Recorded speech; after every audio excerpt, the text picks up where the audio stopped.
여러분 안녕하세요. 클레어입니다. 엄청 오랜만이죠. 진짜 엄청 오랜만이죠.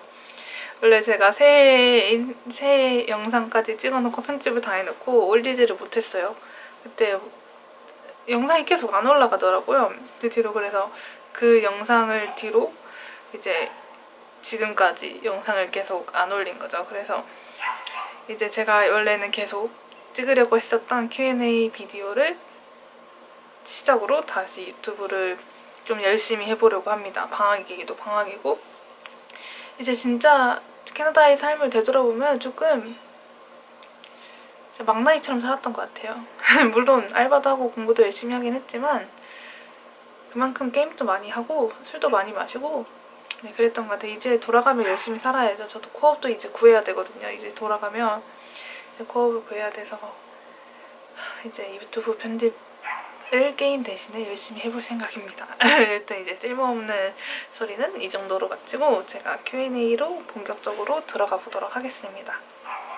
제가 이렇게 다 적어놨거든요. 그래서 이거를 보면서 좀 얘기를 할게요. 그래서 저는 이제 93년생으로 나이는 한국 나이로 27살입니다. 한국 나이로 27살이고 캐나다에서는 이제 생일이 빨라서 이제 캐나다 나이로도 26살이고요. 그래서 이제 간혹 물어보시는 분들이 계세요. 저 나이가 이 정도인데 늦었나요? 저 나이가 이 정도인데 혹시 많이 늦었을까요? 캐나다 가면 친구들을 못 사귈까요? 이렇게 물어보시는 분들이 종종 계세요. 제가 27살이잖아요? 그렇게 물어보시는 분들은 다 저보다 어리셨어요. 그렇게 물어보시는 분들 진짜 한 분도 빠짐없이 저보다 어리셨기 때문에 하나도 늦지 않았습니다. 왜냐면 저도 갔잖아요. 네.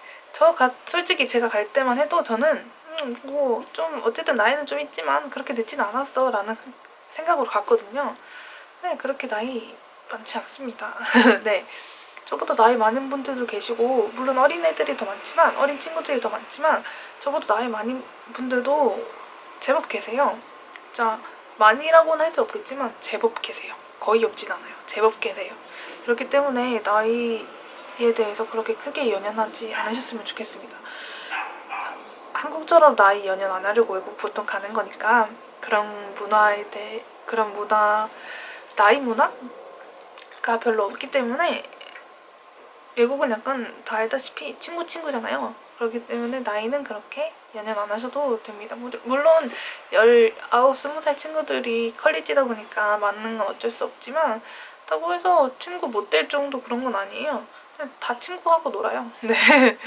딱히 걔네들도 그렇게 어려 보이진 않더라고요. 네, 그렇기 때문에 이제 그런 점에서는 이제 부담 없이 오시면 될 것 같습니다. 네. 아무래도 걸리는 건 영주권 때 나이가 걸리긴 하겠지만 그건 어쩔 수 없이 제가 열심히 영어 공부를 해서 커버를 치는 수밖에 없는 것 같습니다. 네, 또 이제 제가 다니는 학교는 세네카 컬리지고 학과는 컴퓨터 프로그래밍 3년제를 다니고 있습니다. 그래서 이제 간혹 이제 세네카 컬리지에 관심이 있으신 분들은 이제 컴퓨터 프로그래밍이 2년제랑 3년제가 있다는 걸 아실 텐데 3년제는 이제 코업이 있는 거고 2년제는 코업이 없어요.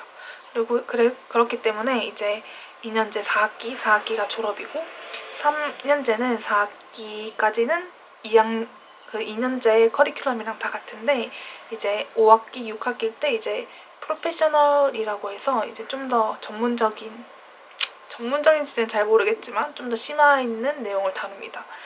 이제 가장 큰 점은 아마 코업이겠죠. 그래서 저도 원래는 2년제로 입학을 했다가 이제 학교를 다니면 이제 아무래도 한국에 있을 때보다 들리는 게 훨씬 많을 거 아니에요. 그래서 이제 그때 보고 바꾸자 했는데 코업이 꼭 있어야 된다고 하더라고요. 코업 없으면 일구하기 진짜 너무 힘들다고. 왜냐면 이제 약간 코업은 유일하게 우리가 이제 대학 성적으로만, 그러니까 학교 성적으로만 좀 비벼볼 수 있는 약간 그런 거기 때문에 이제 그 기회가 있으면, 한국에 경력이 없으면 그 기회를 무조건 살려야 된다고 하더라고요. 저는 한국에 경력이 없기 때문에 코업을 하는 쪽으로 마음이 기울어서 코업을 하는 3년제로 바꿨습니다. 그래서 이제 한국에 경력이 있으신 분들은 굳이 3년제를 안 하셔도 될 것 같아요. 2년제로 하신 다음에 빨리 졸업을 하고 빨리 취업을 하시는 게 아마 더 나으실 것 같고, 이제 경력이 있는 저 같은 분들은 코업에 대해서도 아마 생각을 하시면 좋을 것 같습니다. 그래서 저도 이제 돌아가면 코업을 구해야 돼요. 네.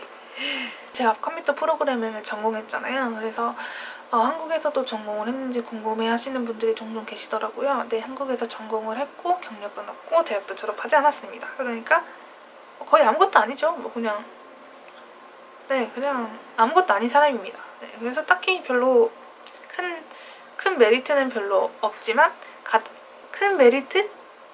메리트가 하나 있어요. 그래서 제가 그래도 2학기, 그러니까 4학기까지는 듣고 왔거든요. 2학년까지는. 그래서 같은 전공이라서 트랜스퍼를 할 수 있어요. 그러니까 예를 들어서 한국에서도 C 언어를 듣고 캐나다에서도 C 언어를 듣게 될 거 아니에요. 근데 저는 한국에서 C 언어를 들었기 때문에 굳이 캐나다에서 들을 이유가 없다고 생각을 하시는 분들은 이거를 트랜스퍼 할 수 있어요. 크레딧 트랜스퍼라고 전공을 대체를 할 수 있어요. 그래서 이제 대체를 하게 되면 이제 학교에서 수업을 안 들어도 되는 거죠. 근데 이 얘기를 하게 되면 되게 길어지기 때문에 혹시 궁금하신 분들이 계시면 제가 따로 영상을 만들어야 될 정도로 이제 좀 얘기가 길거든요. 그래서 궁금하신 분들이 계시면 제가 영상으로 따로 만들어 보도록 하겠습니다. 그리고 이제 IELTS를 따고 유학원을 컨택하는 게 좋을지 아니면 유학원을 갔다가 IELTS를 따는 게 좋을지에 대해서 물어보신 분들도 계셨는데 이제 IELTS를 따고 유학원을 가게 되시면 물론 좋겠죠. 근데 학과마다 원하는 IELTS 토플 점수가 다르잖아요. 그래서 무조건 높게 따면 좋긴 하겠지만 이제 힘들잖아요. 그러니까 이제 내가 예를 들어서 뭐 세네카 컴퓨터 프로그램을 가고 싶어요. 근데 IELTS가 7점이에요. 그러니까 7점 아니에요. 그러니까 저도 잘 모르겠는데 한 7점이라고 쳤을 때 7점을 만들고 유학원을 가면 이제 아무래도 상담이 쉬워지겠죠. 근데 이제 나는 무슨 학과를 갈지도 모르겠고 어느 학교를 가야 될지도 모르겠다 하시는 분들은 일단 유학원 상담을 먼저 받으신 뒤에 IELTS 점수를 만드시는 게 더 좋은 것 같아요. 시간적 여유가 있으신 분들은. 사실 저는 IELTS랑 토플을 따고 들어간 게 아니기 때문에 제 말은 그렇게 신빙성이 없을 수도 있지만 제 생각은 그런 거예요. 제가 그래도 약간 토플을 조금 준비했었거든요. 조금이라도 준비했던 경험을 바탕으로 말씀을 드리자면 제 생각은 그렇습니다. 그리고 나서 이제 각 학과 IELTS 혹은 토플 점수를 물어보시는 분들도 계시는데 이제 학과마다 너무너무 달라요. 그래서 제가 그거를 일일이 찾으면서 매번 답변을 해드릴 수가 없어서 거의 이제 학교 홈페이지를 찾아보세요, 유학원을 물어보세요라고 말씀을 많이 드리거든요. 근데 사실 그게 가장 정확해요. 이제 세네카 홈페이지 뭐 컴퓨터 프로그래밍 학과 이렇게 딱 들어가면 이제 원하는 토플 점수? 그러니까 그 학과에서 원하는 토플 점수 혹은 IELTS 점수가 다 나와 있어요. 근데 이제 만약에 이게 찾기 힘드시다 하시는 분들은 유학원에 카톡 상담 그런 거 많잖아요. 그래서 그런 거 잘 이용하시면 좋을 것 같습니다. 근데 대부분 컬리지는 이제 IELTS 오버를 6.5 정도? 이제 평균 점수가 6.5 정도 되고 각 과목당 6점이 넘어야 되나? 약간 그랬던 걸로 알고 있어요. 토플은 이게 70점이었나 80점이었나 모르겠는데 아마 80점이었다. 80점이었고 이제 각 과목당 20점이 넘었어야 됐어요. 그러니까 이제 이거는 대략적인 그런 거기 때문에 정확한 걸 알고 싶으신 분들은 유학원이나 학교 홈페이지를 이용해 주시면 되겠습니다. 그리고 이제 제가 토플이나 IELTS로 안 들어갔으면 뭘로 들어갔냐라고 하시는 분들도 계실 텐데 저는 ELI라는 세네카 자체 어학 프로그래밍으로 들어갔고요. 왜 ELI를 선택했냐면 제가 토플을 준비하던 중에 몸이 많이 안 좋아져서 토플에 집중을 할 수가 없던 상황이었어요. 그래서 토플 점수는 어쩔 수 없이 못 따게 됐고 이제 다른 길은 뭘 알아보다가 하다가 이제 남은 게 패스웨이 아니면 아까 말씀드린 ELI 과정이었는데 패스웨이는 적어도 3개월인 거예요. 적어도 3개월. 근데 저한테 남은 시간이 그때 왜 2개월밖에 없는지 모르겠는데 2개월이 진짜 맥시멈이었어요. 저는 무조건 9월 학기를 입학을 했었어야 됐거든요. 근데 1월 학기는 너무 늦는다고 생각을 해서 9월 학기로 무조건 입학을 했었어야 됐는데 이제 그때 당시에 남은 시간이 2개월밖에 없었기 때문에 저 선택권은 강제적으로 ELI밖에 없었거든요. ELI는 7주 안에 끝나기 때문에 제가 열심히만 한다면 바로 입학을 할 수 있는 상황이었습니다.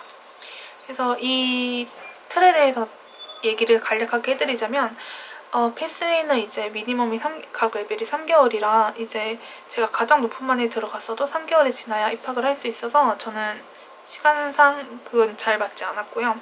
이제 ELI는 레벨이 1부터 8까지가 있는데 이제 각 레벨에서 이제 숏텀 혹은 롱텀이라고 있어요. 숏텀은 7주고 롱텀은 15주인가? 그 정도 됐던 것 같아요. 그래서 이제 7주로 빨리 끝나는 거였기 때문에 저는 가장 높은 8을 들어가기로 결심을 하고 이제 7주 안에 끝내서 9월 학기에 입학을 하자라는 게 제 목표였어요. 그리고 또 세네카 ELI가 좋은데 가장 높은 반을 들어가기 위해서 토익 점수만 봐요. 토익 점수만. 그래서 토익은 솔직히 토플이나 IELTS에 비해서 좀 더 수월하잖아요. 그래서 그 토익 점수가 700이었나? 700이었던 것 같아요. 솔직히 700 그렇게 어려운 점수는 아니잖아요. 열심히 하면. 그래서 저도 나름 수월하게 이제 700을 넘겨서 레벨 8에 입학을 했어요. 그래서 입학을 하고 이제 7주짜리 수업을 듣고 성공적으로 테스트를 통과를 해서 9월 학기에 입학을 하게 됐습니다. 그래서 이제 시간이 별로 없으신 분들한테는 ELI, 토플이랑 IELTS를 제외하고 나서는 ELI가 가장 빠른 방법이지 않나, 세네카를 들어가기 위해서는. 근데 패스웨이의 장점은 이제 또 패스웨이는 이제 어디든 갈 수 있는 그런 거거든요. 약간 이제 예를 들어 제가 7점을 만들었어요. 그러면 세네카, 센테니얼, 뭐 예를 들어서 조지 브라운 그런데 제가 다 약간 골라 갈 수 있거든요. 약간 그런 장점이 있고 서로 이렇게 다 장단점이 있기 때문에 이제 아직 이제 학과는 정해져 있는데 학교가 안 정해졌다 하시는 분들은 패스웨이로 하셔도 좋을 것 같아요. 패스웨이로 하고 오는 친구들도 되게 많더라고요. 그래서 저는 ELI로 들어가게 되었습니다. ELI 좋은 점이 또 레벨 6부터 그러니까 6, 7, 8 레벨은 세네카에서 운영하는 교양 수업을 같이 들을 수 있어요. 그래서 이게 세네카 본과를 입학을 하게 되면 굳이 제가 교양을 또 안 들어도 되는 거예요. 그러면 시간도 절약이 되잖아요. 근데 더 좋은 점은 이게 세네카 다니는 학생들이랑 듣는 게 아니라 ELI 수업하는 친구들이랑만 듣는 거라서 수준이 조금 쉬워요. 그러니까 레벨이 조금 더 쉽다고 해야 되나, 교양이? 예를 들어서 저는 심리학을 했잖아요. 사회학을 했잖아요. 근데 이게 세네카 본과에서 배우는 사회학보다는 쉬울 거란 말이에요. 그래서 저는 점수를 나름 좀 잘 받았거든요. 그래서 이게 좀 저는 나름 큰 장점을 작용했던 것 같아요. 그래서 다행히 학교 2학기에는 교양을 꼭 들었어야 됐는데 2학기에 이제 저는 ELI에 들은 교양이 있기 때문에 굳이 다시 교양을 안 들어도 됐어서 저는 좀 편하게 학교를 나름 다녔던 것 같아요. 2학기 때는. 그래서 훨씬 좋았어요. 그리고 이제 ELI는 수업을 자기가 선택을 할 수는 없어요. 제가 사회학을 들었잖아요. 근데 제가 심리학을 듣고 싶다고 심리학을 들을 수 있는 게 아니에요. 학교에서 미리 다 짜져서 나오는 거라서 어떻게 선택을 할 수가 없고 선택을 할 수 있는 건 오직 선택을 할 수 있는 게 거의 없다고 보셔야 돼요. 왜냐면 이제 오전반, 오후반으로 나뉘는데 그 기준이 영어 수업이거든요. 그래서 오전반에 영어 수업이 있으면 오후에 교양이 있고 오후반이 영어 수업으로 잡혔으면 오전에 교양이 있고 이런 거예요. 그래서 이제 할 수 있는 게 뭐 거의 없어요. 그래서 하나 있는데 그거는 이제 레벨 8에도 A반, B반, C반, D반 이렇게 많을 거 아니에요. 근데 이제 저는 C반이 잡혔어요. 근데 D반에 친구가 있어요. 그럼 이제 친구랑 같이 듣고 싶잖아요. 그러니까 이제 C반에서 D반으로 옮기는 걸 할 수 있는데 이것도 그냥 막 하는 게 아니라 D반에서 나가고 싶은 사람이 있어야 돼요. 그래서 이게 약간 서로 이렇게 균형을 다 맞춰서 해야 되는 그런 거라서 이것도 그렇게 쉽진 않습니다. 다 같이 모아두고 뭐 이거 할 사람 이렇게 막 다 고르는 건데 이것도 운이 좋아야 할 수 있는 거라서 저는 진짜 운이 좋게 바꿨어요. 그래서 같이 다니던 언니랑 같이 들었고요. 그게 아니라면 저희가 관여할 수 있는 부분은 거의 없는 것 같아요. 선생님이 별로다 해서 바꿀 수 있는 것도 아니고. 네. 사실 저희 선생님 진짜 너무 빡셌거든요. 중간에 진짜 너무 바꾸고 싶었는데 컴플레인을 걸린 적이 너무 저희 반 선생님이 너무 어려운 거예요. 기준이 높으신 거예요.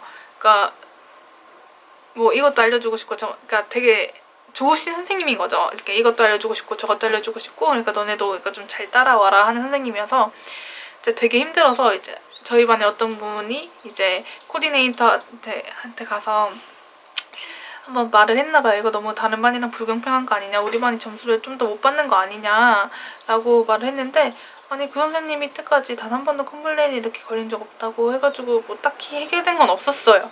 네. 근데 막상 이제 그 ELI 수업을 끝나고 보니까 아, 그 선생님 진짜 너무 좋았어요. 진짜 정말 저는 도움이 너무 많이 됐어요. 왜냐면 이제 학교 1학기에는 영어 수업이 2개가 있어요. 하나는 라이팅 클래스고 하나는 커뮤니케이션 클래스인데, 라이팅 클래스 에세이를 엄청 많이 써야 되잖아요. 근데 이제 ELI에서 배웠던 게 거의 그대로 다 있는 거예요. 그래서 이제 그때 썼던 자료들도 많이 쓰고 이제 그때 배웠던 잔 지식들을 다 녹여서 에세이 썼죠. 물론 저 혼자 모든 걸 다 하지 않고 학교에서 이제 운영하는 튜토링이나 그런 것도 받고 했지만, 아 진짜 저는 ELI 수업 그것만으로도 진짜 너무 도움을 많이 됐던 것 같아요. 그래서 만약에 자기가 에세이나 그런 면에서 부족하다 느끼면 뭐 패스웨이나 ELI 수업도 진짜 좋은 것 같아요. 왜냐하면 토플이나 IELTS를 준비했을 때 그 에세이랑은 좀 다르잖아요. 어쨌든 그러니까 이제 학교에서 적응하기 조금 힘들 수도 있단 말이에요. 왜냐면 진짜 에세이가 너무 많아요. 거의 뭐 2주에 한 번은 썼던 것 같아요. 에세이를 일주일에 한 번 썼나? 하여튼 진짜 다시 들을 순 없어요. 진짜 저는 그거 다시 안 들으려고 진짜 전공보다 열심히 했어요. 전공보다. 아 진짜 너무 끔찍한 기억이었어요. 1학기는 정말 다시 듣고 싶지 않아요. 1학기가 제일 힘들 것 같아요. 제 생각에는. 아 2학기에는 다 전공이어서 그나마 좀 힘들지만 좀 즐겁게 네 공부했습니다. 이제 다음으로 넘어가서 ELI 장단점은 아까 말씀드렸다시피 학교 교양을 먼저 들을 수 있고 약간 그런 거라고 생각하시면 될 것 같고, 이제 다음으로 넘어가서 왜 세네카 컬리지를 굳이 골랐냐, 왜 세네카 컬리지로 가게 되셨냐 라고 물어보시는 분들도 계셨어요. 그래서 저는 이제 컴퓨터 프로그래밍은 무조건 하려고 싶었고 이제 학교만 고르면 되는 상황이었어요. 그래서 이제 토론토에 있는 학교를 다 알아봤죠. 막 센테니얼, 뭐 세네카, 조지 브라운, 험버 이런 데 다 뒤져봤는데, 이제 제가 뒤져봤다는 커리큘럼을 다 뒤져봤는데 이제 제가 제일 그나마 가고 싶었던 데가 세네카였던 거예요. 다른 학교는 이제 제가 별로 안 배우고 싶은 것도 있고 제가 별로 모르는 것도 많고 해가지고 제가 가장 배우고 싶었던 과목들이 있는 게 세네카여서 세네카를 고르게 되었습니다. 사실 키치너라는 지역에 있는 코네스터거가 제일 가고 싶었는데 거기는 9월 학기가 이미 닫았더라고요. 좀 너무 늦은 감이 있어서 코네스터거는 어쩔 수 없이 진짜 포기를 하고, 그래서 대체안으로 세네카를 선택했는데 뭐 그렇게 좋지도 그렇게 나쁘지도 않은 것 같아서 그냥 나름 만족하면서 다니고 있어요. 근데 컴퓨터 프로그래밍에 관심이 있으신 분들은 코네스터거도 한번 알아보시면 좋을 것 같아요. 저는 그쪽 커리큘럼이 제법 마음에 들었거든요. 세네카보다 저는 개인적으로 그쪽 커리큘럼이 더 나은 것 같아요. 그리고 다음은 컬리지 정하는 팁이 뭐냐고 하셨는데, 컬리지를 먼저 정하는 것보다 자기가 원하는 학과를 먼저 정하는 게 더 저는 우선순위라고 생각을 하거든요. 그래서 자기가 학과를 정했으면 그 다음으로 컬리지를 저처럼 커리큘럼이 어떤지, 여기는 뭐 학교 시설이 어떤지 그런 걸 다 보시고 컬리지를 정하시면 될 것 같아요. 또 위치가 중요하신 분들이 계실 거고, 이제 코업이 있느냐 없느냐도 되게 중요한 부분일 거고, 그래서 코업이 없는 학교도 제법 있기 때문에 코업 있는 학교를 원하시면 코업 있는 학교로 가는 게 맞겠죠? 네. 그래서 저도 아마 세네카를 골랐었던 것 같아요. 이제 다른 학교는 코업이 없는 학교도 조금 있었던 것 같아서 센테니얼이 코업이 있었고 센테니얼 세네카는 코업이 꼭 있었는데 다른 학교는 지금 어떠는지 기억이 잘 안 나네요. 그래서 코업이 컬리지 고르는 데 있어서는 가장 중요한 건 이제 코업인 것 같아요. 제 기준으로는 코업이었던 것 같습니다. 근데 이제 컬리지 학비에 대해서 여쭤보시는 분들도 계셨는데, 제가 지금 정확하게 기억이 안 나서 여기 적어드릴게요. 그래서 저는 1년에 하나로 1,500만 원, 1,400에서 1,500만 원 정도 냈었고 이제 이거는 학교마다 거의 다 제 생각에 아마 비슷할 것 같아요. 1,500에서 1,400에서 1,600만 원 정도라고 넉넉하게 생각을 하시면 될 것 같습니다. 정확하신 건 각 학교 홈페이지나 유학원을 통해서 알아보시면 제일 정확할 거예요. 세네카 퀄리티는 제가 여기 적어드릴게요. 그리고 또 제가 사는 곳에 대해서 여쭤보신 분들이 제법 계셨는데 저는 홈스테이를 한 번도 하지 않아서 홈스테이는 잘 모르겠고 룸렌트에 살았었고 방 혼자 화장실 개인으로 쓰는 조건에서 650불 주고 살았습니다. 이제 이렇게 방 렌트를 하게 되면 주방이랑 저는 이제 화장실을 개인으로 썼으니까 화장실은 공유를 하지 않았고 이제 부엌만 같이 다 쉐어하면서 지냈거든요. 그래서 네, 저는 나름 만족하면서 잘 살다가 나왔습니다. 이제 룸렌트 고르는 팁이 있냐고 하셨는데 저는 제일 처음으로 중요했던 게 이제 화장실 문제였거든요. 저는 좀 화장실은 같이 쓰는 게 좀 꺼려져서 화장실은 되도록이면 혼자 쓰고 싶었고 이제 두 번째가 위치? 그리고 세 번째가 방음 정도? 저는 약간 이렇게 제 나름의 기준을 삼고 룸렌트를 막 구했었어요. 이제 가장 부합했던 게 제가 살았던 그 집이었고 이제 여러분들이 룸렌트를 찾으실 때 우선순위를 다 정해보시는 게 좋을 것 같아요. 그래서 제가 생각하기에 봐야 되는 부분들은 이제 화장실, 위치, 그리고 방음, 그리고 벌레가 나오는지 안 나오는지, 그리고 이제 바퀴벌레나 지네 같은 것들 있잖아요. 솔직히 날아다니는 데는 어쩔 수 없지만 바퀴벌레 같은 경우는 좀 아니잖아요. 그러니까 벌레 같은 게 나오냐고 여쭤보시는 게 좋을 것 같아요. 이제 나오는데 안 나온다고 하는 집은 제 기준으로는 없을 것 같거든요. 그러니까 그런 거 꼭 물어보시고 이제 난방. 이제 겨울에 계속 엄청 춥잖아요. 근데 난방 안 되면 진짜 너무 춥거든요. 그래서 혹시 우풍이나 난방 같은 건 좀 우풍은 별로 없는지, 난방은 잘 되는지, 제일 좋은 집은 보일러가 되는 집에, 그러니까 온돌이 있는 집에 있겠지만 그런 집은 생각보다 별로 없으니까 어쩔 수 없고 이제 공동구역은 어떻게 청소하는지 그 정도로 구하시면 제일 그리고 마지막으로 방음 중요하신 분들은 이제 방음도 잘 알아보시는 게 좋을 것 같습니다. 예를 들어서 내 방이 여기인데 옆에 화장실이 있으면 방음이 잘 안 될 거 아니에요. 화장실 왔다 갔다 하는 소리 다 들리니까 그런 점도 잘 보시면 좋을 것 같고 이제 한 달 생활비가 어느 정도 들었냐고 하시는 분들이 있는데 제가 예전에 적어둔 게 있어요. 그러니까 8월 달에 생활비를 제가 다 적었었거든요.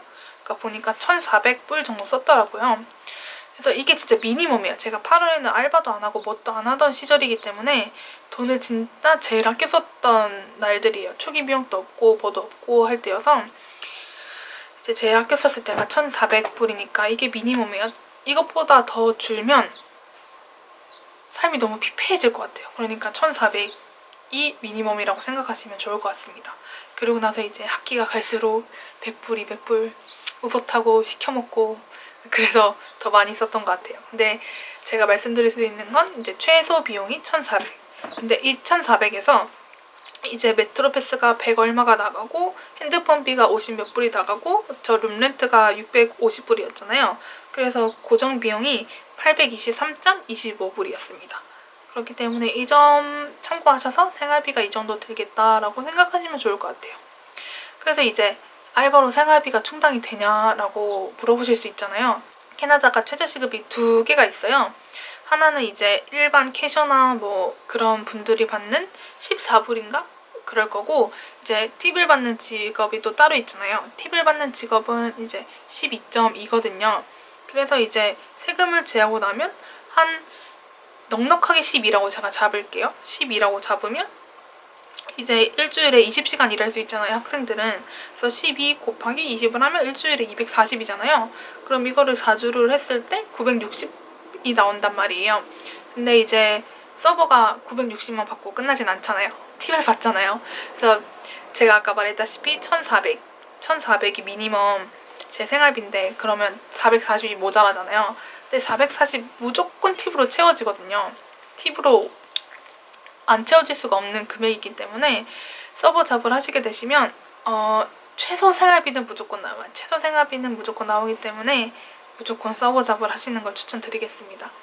이제 캐셔나 이제 그 외에 그러니까 팁을 안 받는 직업을 하시게 된다면 넉넉하게 15불이라고 잡았을 때 이제 1200이 되니까 뭐 이것도 나쁘지 않은 거라고 이제 집에서 조금 보탬을 받으면 되니까 이것도 괜찮은 방법이라고 저는 생각을 합니다. 그래서 이제 알바를 하게 되시면 집값이나 메트로패스 정도는 자기가 벌 수 있는 정도의 돈이 생기게 되거든요. 그래서 저는 이제 웬만하면 알바를 하는 걸 추천을 드려요. 이제 학교 다니면서 20시간 알바할 수 있는 거 뭔가 좀 아깝잖아요. 학교에서 공부만 하기에는. 그러니까 저는 그렇거든요. 그러니까 내가 이 20시간 일할 수 있는데 그걸 안 쓰는 건 좀 개인적으로 아깝다고 생각을 해서 이렇게 월이라는 비자도 따로 있는데 제가 돈을 내고까지 유학을 하면서 20시간을 버리기엔 좀 아깝다고 생각을 해서 저는 알바를 하는 게 개인적인 입장으로는 좋다고 생각을 합니다. 물론 이제 학교 수업이 따라가기 힘들다 하시는 분들은 알바를 하면 안 되겠죠. 네, 그게 아니다 하시는 분들은 알바를 하는 것도 좋은 것 같아요. 근데 하지만 알바가 주가 돼서는 안 되겠죠. 네. 이제 마지막으로 이제 졸업 후에 계획이 있냐고 하셨는데 저는 졸업 후에 취업을 할 예정입니다. 캐나다에서 계속. 왜냐면 이제 컬리지나 유니버시티를 졸업을 하면 3년 동안 사용할 수 있는 워킹 비자가 나와요. 그래서 이거를 버리고 또 갈 수는 없잖아요. 그래서 이제 3년 비자를 알차게 활용해 볼 예정입니다. 그래서 이제 대학을 졸업을 하고 이제 컬리지를 졸업을 하고 이제 그 비자를 준비하는 동안 IELTS를 따고 그러니까 IELTS 적어도 6.5는 만들어 둘 예정이고 취업을 바로 준비할 예정이에요. 그래서 취업을 해서 1년제 경력이 생기면 그 다음에는 이제 영주권을 신청할 예정입니다. 이게 지금 제 계획인데 잘 될지 안 될지는 2, 3년 뒤에 알려드리도록 하겠습니다. 그래서 이제 IELTS는 원래 방학에 할까 했는데 지금 전공 공부도 해야 되고 해야 되는 게 좀 많아서 힘들 것 같고 IELTS는 이제 워킹 비자 신청할 때 그때 그러니까 시간이 조금 한두 달 정도 있다고 해서 그때 준비하려고 합니다. 이제 저는 방학을 해서 유럽 여행을 다 다녀왔고 방학이 반 정도 지난 상황인데 앞으로는 이제 전공 공부를 하면서 나머지 2달을 보낼 예정이고 저는 다시 8월에 귀국을 하게 됩니다. 그동안 이제 무슨 공부를 하는지 한국에선 어떻게 살고 이제 종종 영상을 찍어보도록 하겠습니다. 오늘 제 영상 봐주셔서 너무 감사하고 혹시라도 더 궁금한 점이 있으시면 댓글이나 제 이메일로 연락을 주시면 제가 최대한 빨리 연락을 드리도록 하겠습니다. 그럼 다음 영상에서 봬요. 안녕.